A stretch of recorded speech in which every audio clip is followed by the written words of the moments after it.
you are missing out on the acceptances because of that missed connection to why do you...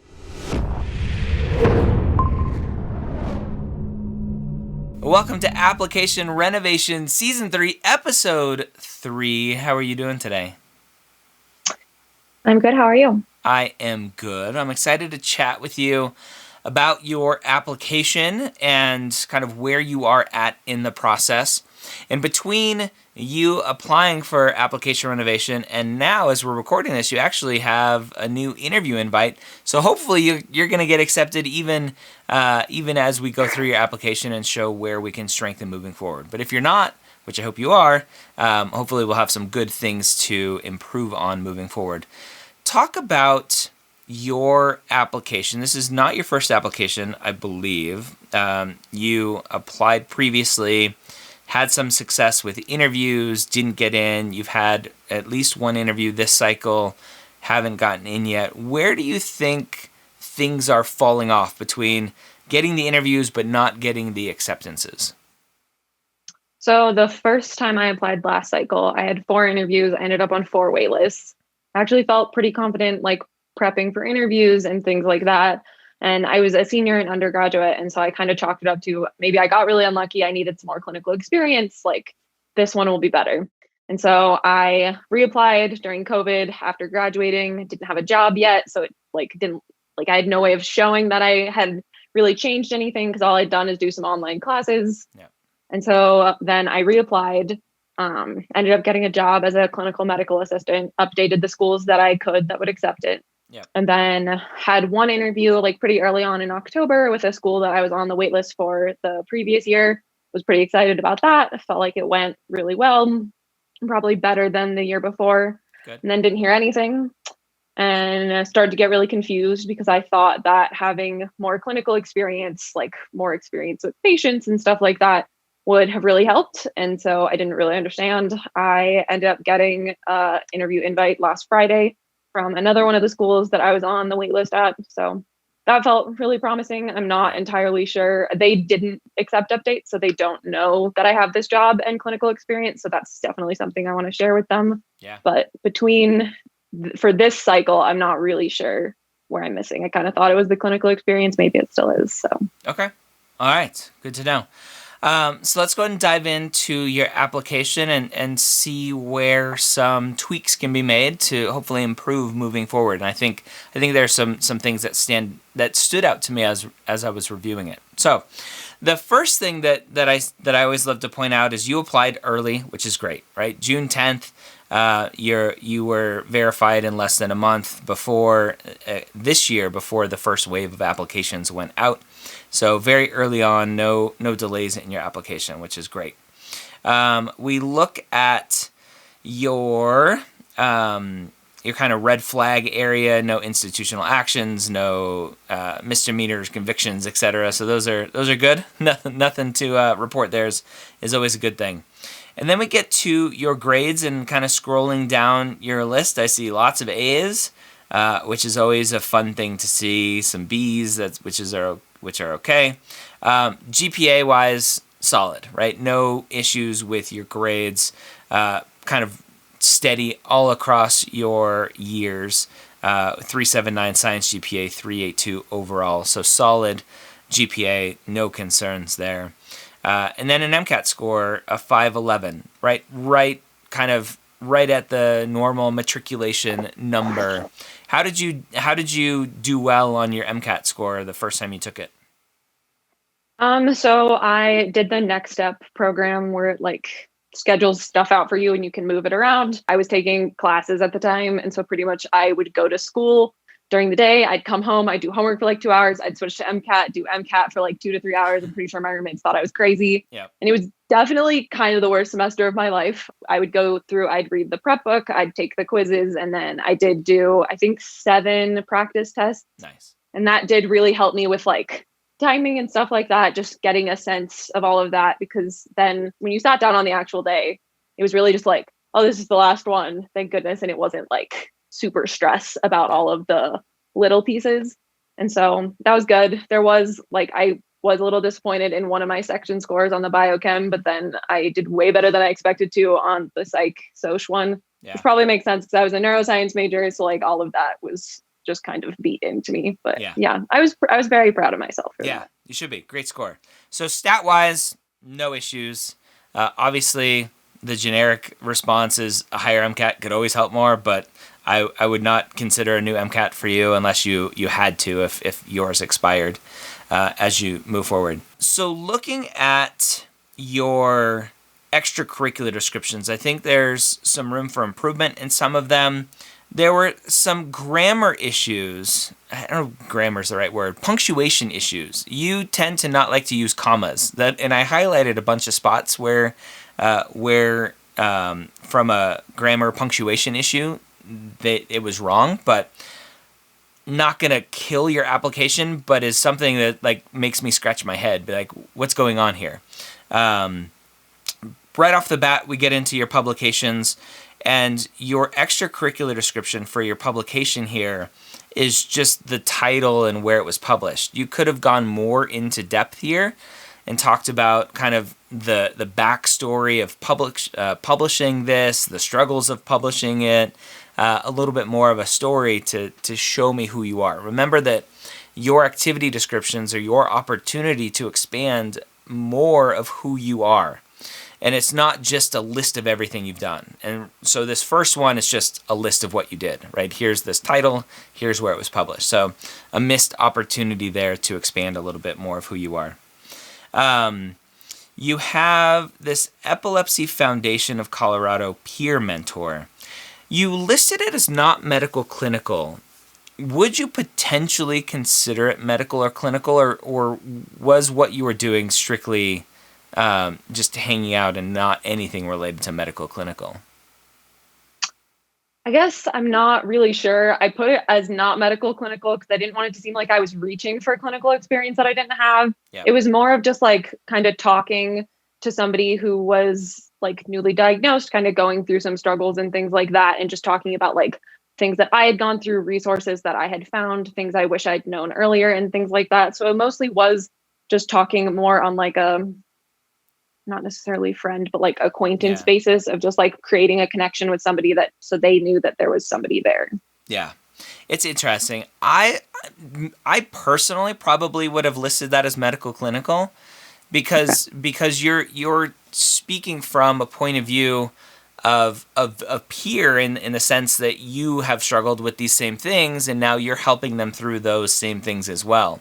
And it's not necessarily in a clinical environment, you're not actually caring for them, but you're offering advice and really talking through your own personal history. And so it's an interesting experience and not a common one that I've seen.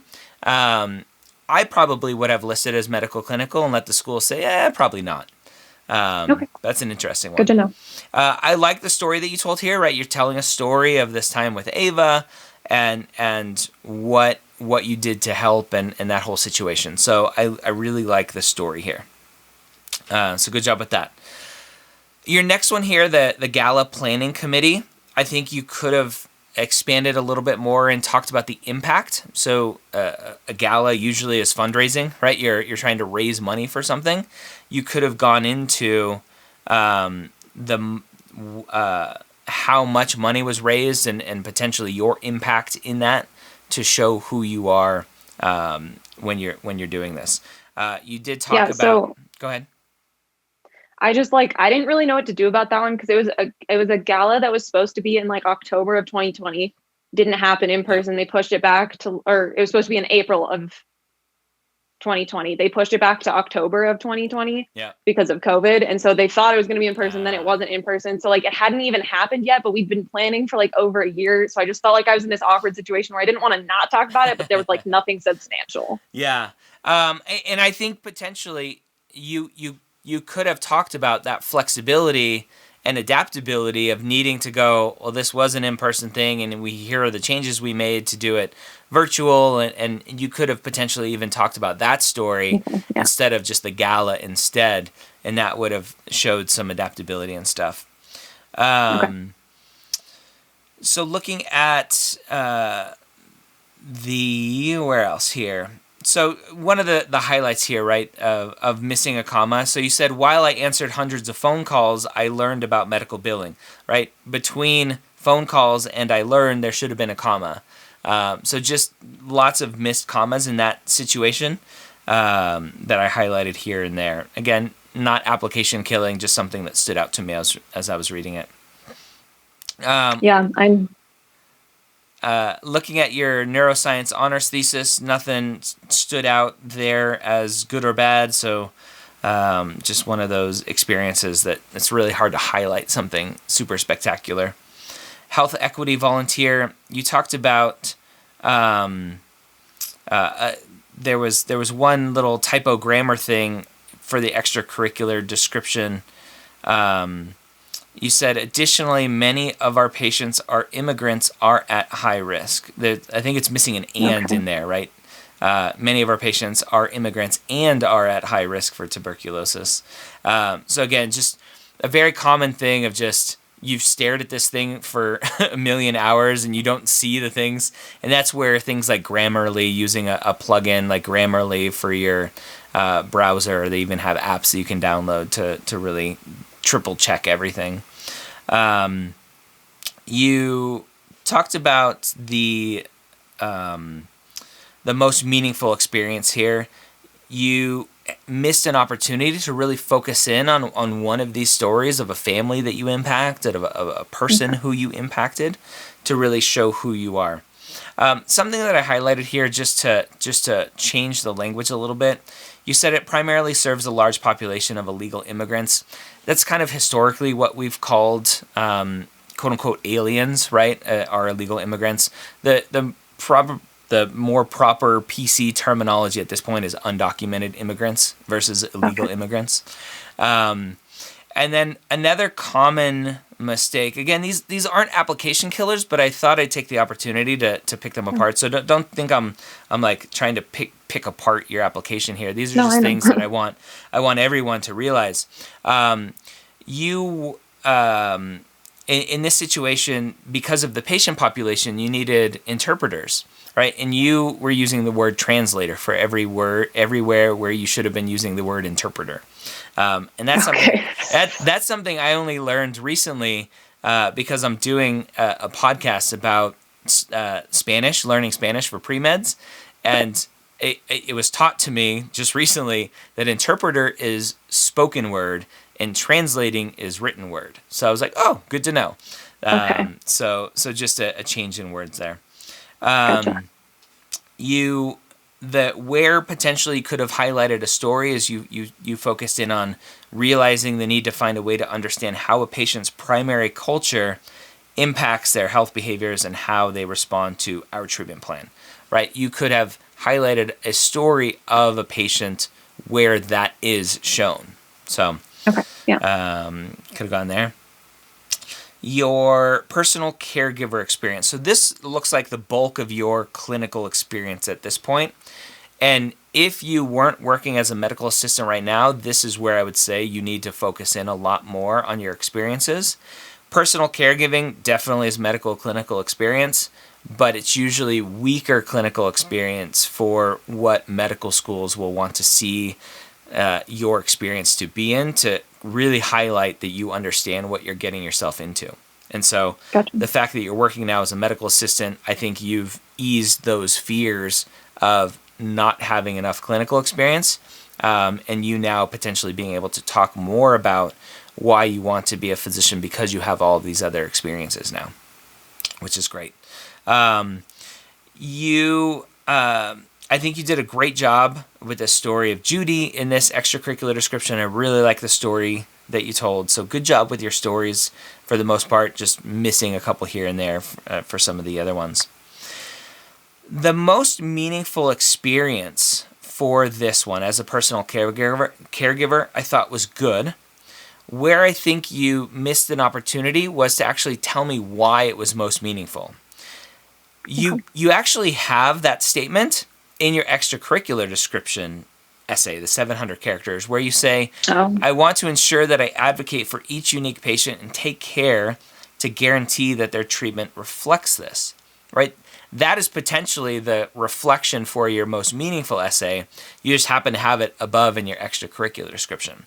So just a good takeaway for most meaningfuls in general is you are answering the question, why was this most meaningful to you as a person?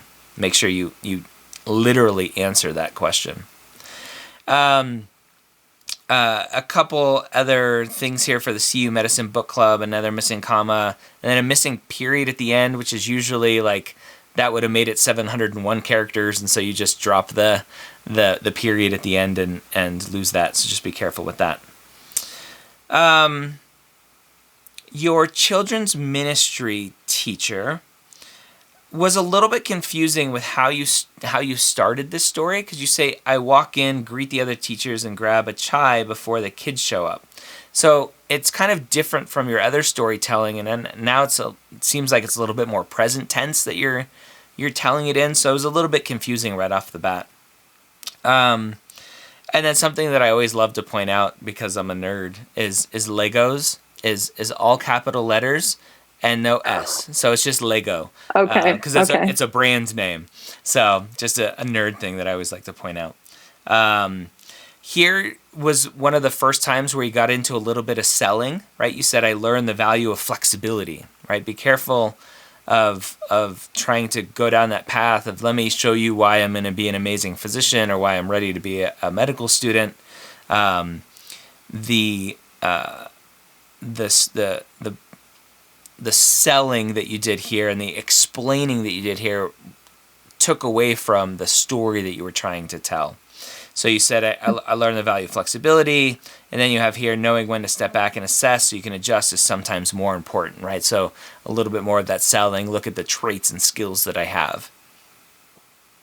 Undergraduate research assistant, a good extracurricular description there, which I really liked. I love the little takeaway, right? The process was taxing and felt endless, but made eventual success much more rewarding. So I really like that experience description. Your emergency department volunteer, again, you have this as not medical clinical, but you say here, like, I duck into a few patients' rooms when they don't have any family members. I ask if they need anything. So it sounds like maybe there's some medical clinical interaction there, but probably not the bulk of your experience. So you kind of defaulted to not medical clinical. And so it's always one of those balancing acts. So we talked a little bit about that earlier. Again, a potential story, right? One of these patients where you ducked into the room, tell a story of that interaction. I'm sure there are some that stick out where you stayed a little bit longer and helped out a little bit more. Those types of stories really highlight who you are as a person. Again, undergraduate research assistant. This one, you focused a little bit more on the negative, right? You said you were an eager undergraduate, you wanted to be spinning the blood and analyzing, but you were stuck doing the paperwork, right? So it's weird that you focused in on a little bit more on the negative here instead of just highlighting your impact on the whole research. So be careful with that negativity. And then last one, physician shadowing that you have going over many months and 100 hours, which is plenty of shadowing and good consistency going there. Having a lifeguard on there was interesting. So you ended it with, I saw that doing the right thing isn't necessarily what will make people happy with you, but that standing by your decisions is just as important as knowing when to admit you are wrong. What was that conclusion for? I wasn't sure what you were trying to tell me in that sentence. I was mostly just going for the lifeguard as like some like communication, customer service experience in that, like, I don't think being a lifeguard helps me like clinically in any way, but I think like interacting with really angry people and like sometimes just having to like stand up for it and like apologize that they're mad is what I was going for. Perfect. I'm glad you told me that, because that's what I assumed. And I want to tell you that that is the wrong way to think about how to write these extracurricular activities. Right? Okay. So what you focused on, which is super common and what most students do, is how can I translate this experience into shaping who I am, either for me being a future physician or for it teaching me life skills, right? And Okay. so your conclusion is this is the life skill that it taught me, that sometimes doing the right thing isn't going to make everyone happy. So what? What does that have to do with who you are and your journey to being a physician? And the journey to being a physician isn't really relevant right now, because all I want to know with each of these activities is who are you? Not what skills did you learn from this? Okay? So for everyone watching, and for you, if hopefully you don't need to apply again, but if you do need to apply again, don't come at these experience descriptions from a standpoint of how can I show what I learned, which is what a lot of students do, which is where it's taking it from I'm going to sell to you to I'm just going to show you who I am. And the ones where you did a great job was you told a story which has some kind of morals behind it, but you didn't shove it down my face, right? You allowed me to read your story and I can take away what I want from it. Versus here, you're shoving it down my face going, you're going to like me even more because I know that sometimes doing the right thing is hard. Okay? So it's taking away from who you are when you do something like this. And then you have hobbies to round it out. I love having hobbies on an application. I think everyone should have at least one hobby on their application. And you have your cooking here and what you're doing, and I love the description here. So good job. All right, now to your personal statement. You ready? No, but it's fine. So you have your opening here, right? You have a disorder. It doesn't have you, right? You repeat that again, and you leave with the impact that physicians can have on patients in crisis and what that means. And I'm left with more questions than answers after reading this. So I'm interested to know, right? Obviously, this was impactful for you. And if we were to tie it together with your extracurricular activities, my assumption is that you have epilepsy because you were a peer mentor for an epilepsy foundation. But I don't know that reading your personal statement. And so if I were reading your personal statement as a standalone piece and I hadn't read your activities yet, I'm left with a lot of questions. Like, who are you? What's going on? What disorder do you have? Is it going to preclude you from being a physician? I don't know yet. And so I think if you want to tell this story, I think you need to be more straightforward with a diagnosis and what that has meant to you. Because epilepsy, well-controlled epilepsy, not a problem. Obviously, seizures happen and there's breakthrough seizures, whatever, right? But I think most people in the medical world will understand that this isn't going to preclude you from getting into medicine, from being an amazing physician.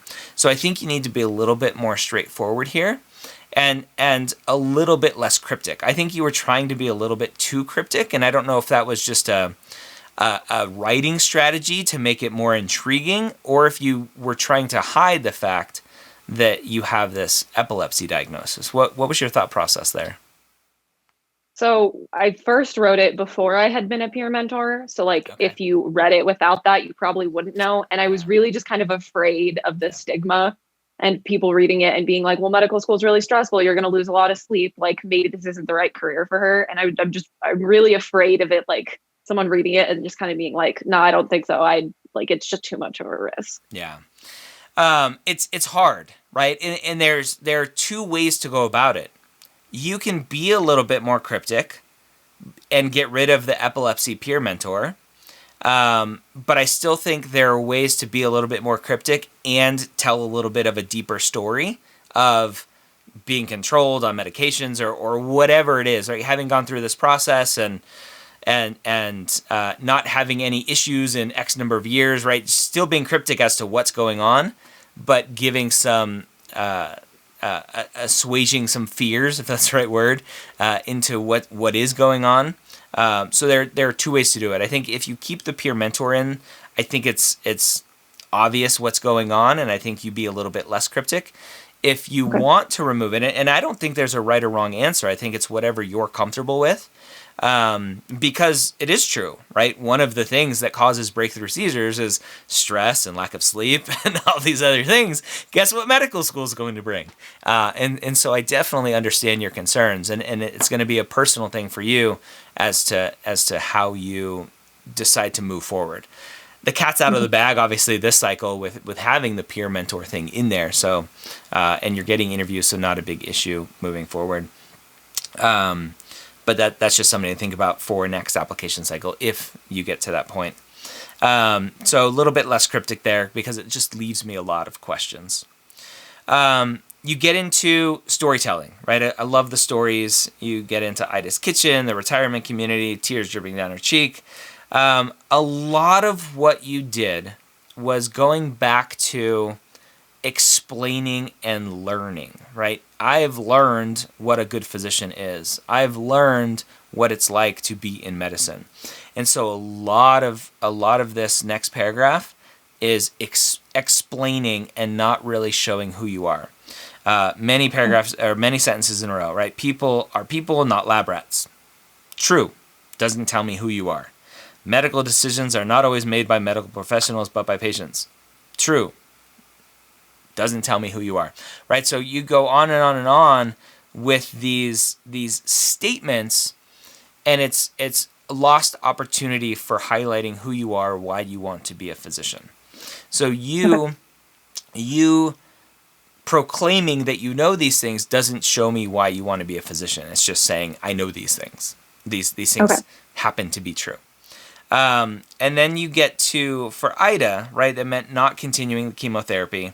And ultimately, again, you finish with another statement. Ultimately, medicine is about the person who has to live with the results of their treatment.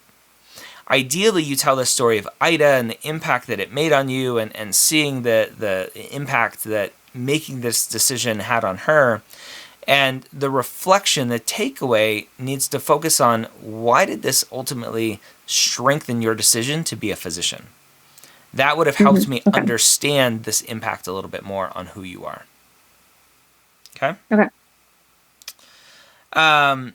Again, going into shadowing, right, observing the role of the physician is to evaluate the individual situation, right? So a lot of just explaining, again, what happened. This is a good example of a little bit of why I don't like shadowing in a personal statement is because you're just explaining what you saw the physician do and how the physician interacted. And it's less impactful because it's not you actually having the impact. And ultimately, it doesn't necessarily drive to why medicine. So the takeaway here is that is how I would hope to be treated as a patient and to treat others as a physician, which is a very common this is how I want to be as a physician versus this is why I want to be a physician. So a difference there.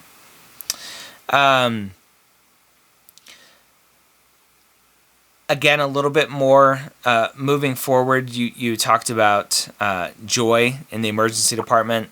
Again, good storytelling. I love the foundation of your personal statement. There's just some small tweaks of takeaways and other things that we can focus on to make it much stronger. The takeaway here, one of the sentences here, you said, while I had good motives, Joy's reaction made me realize that I needed to be more intentional about how I speak with patients. So again, a little bit more of that, here's what I learned, and I'm ready to be a physician because I know how to speak to patients now because of Joy, right? Versus focusing in on Joy and what that did for you or to you and what led you want to be a physician even more. So a lot of just statements here, right? How many people it took to give the best care. Medicine is a team sport. You realize how important communication was. So just a lot of basic statements that lots of students do that are distractions from who you are, right? This is a personal statement, not a here's what medicine is statement. Mm-hmm. And that's where some change of focus would make this much stronger. I really love the conclusion. Good, strong conclusion here. You want to be the physician that diligently works. I'd probably change that to who. The physician who diligently works every day to use empathy and respect to positively impact the health and well-being of all patients, right? Nice, strong, here's what I want to accomplish type statement there. Balance your understanding of the difference between medicine and science, right? Of just really focusing in on bringing in some of those other ideas that you had laid out earlier, which is something I don't necessarily recommend, because then you're trying to have this really strong conclusion, and then you're trying to tweak what you're doing everywhere else to fit your conclusion. And so that's why sometimes I don't typically recommend this theme, which you have of there's a difference between science and taking care of a patient, right? So a little tweak there. Potentially you're thinking of how to format. Any questions about the personal statement? No, Okay. that was helpful. Thank you. Yeah. And then school list. Talk about how you built your school list. So I actually transferred during my undergraduate. I started out in upstate New York and then ended up in Colorado. And I just found that I really can't live in certain locations based on my freshman year. And so I kind of started with, where do I think I can handle living? And then like narrowed schools out from there, and then trying to pick mostly private schools in those locations. I kind of got stuck because like New York has a ton of schools and I just wasn't willing to do that again. And so I felt like I got a little bit trapped. Yeah. And it's also a bummer to live somewhere that only has one in-state school. So well, we'll have another one coming soon here in Colorado, which is good. But not soon enough for you, unfortunately. And did you apply to DO schools at all or no? I did not. I thought about it after the last one. I had some not great experiences with people who I knew that went to DO schools. Okay. And kind of felt like I had strong enough stats to get into MD. And it's not that I like have any prejudice against DO. I was just like kind of afraid from what I'd heard. Okay, interesting. So school list, I think, is decent. Lots of good schools on here, I think, makes it harder. Right? Every medical school is hard to get into, but then when you get to some of these big name schools, it makes it even harder, right? Baylor, BU, Emory, really, really competitive, really, really tough schools to get into. And then a couple out-of-state public schools, but it sounds like you understood the difference between public and private from your comment earlier. So I think the school list is decent, other than just a lot of competitive schools. But it sounds like you did some research going into where you want it to be, which is good, and looking at the school list. So I think for you, clinical experience, if you weren't working as an MA, as I mentioned earlier, clinical experience would be the biggest thing for me, because that extra clinical experience is going to translate in you being able to better verbalize and write about why you want to be a physician. Having some deeper experiences interacting with patients, having the deeper experiences being around physicians, I think are going to translate in you being better able to say, this is why I want to be a doctor. And I think that is the next thing, is strengthening your personal statement next time around, having those better reflections to focus in on why do you want to be a physician, and not a lot about what you've learned or what you think you've learned about what it's like to be a physician or what it's like to be in healthcare. I think those are really the biggest tweaks for you moving forward. And my guess is, and it's usually just from my anecdotal experience, you are getting your interviews based on your stats and having some good experiences, and you are missing out on the acceptances because of that missed connection to why do you want to be a physician, and maybe a little bit more of the selling and trying to focus everything, all of your answers in on what you know about medicine and what your strengths are for medicine, which are coming through a little bit in your extracurricular activities, instead of just focusing in on who you are as a person and answering the question without trying to sell the interviewer on your answer. And so as you move forward with your next interview that you have, a little bit of advice is really just be yourself. Don't worry about selling anything. And now that you have this extra medical assistant experience, really focus in on why do you want to be a physician, the experiences that you're having, why it's motivating you to want to leave every day and go, I really wish I need to go to medical school as soon as possible because this is what I want to do with my life. This is how I want to impact people. I think those two tweaks in your upcoming interview will hopefully help, although the school that you're interviewing at, I think, has switched to an MMI, which is you have a little bit of a less ability to do that. So, questions? Okay. I guess just in terms of bringing it up in the interview, if it like doesn't come up naturally at some point, like if I get asked at the end, like, is there anything else you want the committee to know? Like, obviously, I want them to know that I have clinical experience, but like, how much would be helpful to say versus like be aggressive? I think you bring it up. If there's anything else, I think you really hammer that home. And then usually there's an opportunity with like a Q&A. Obviously right now everything's virtual and things are different. And the school that you're interviewing at may have foregone MMI again this year because of everything being virtual. I'm not sure. But usually even in the virtual environment, there's still some presentation type sessions. Do you know if the school is having that with you? I think it's not MMI this year. It's like a group interview, a group activity, and an individual. Okay. And are there any presentations, like discussions with the dean of finance or anything like that, dean of students? Yeah. So usually in those, there are Q&A type opportunities, and you can just say, what's the best way to update the school? I know that you don't accept updates, but there's this really big thing that's happened since my application that I think is going to affect my application. How do I bring that up? So, but usually there's going to be an opportunity, and you can potentially even fit it in the one-on-one interview to say just one other thing I wanted to mention, right? Just add it in there.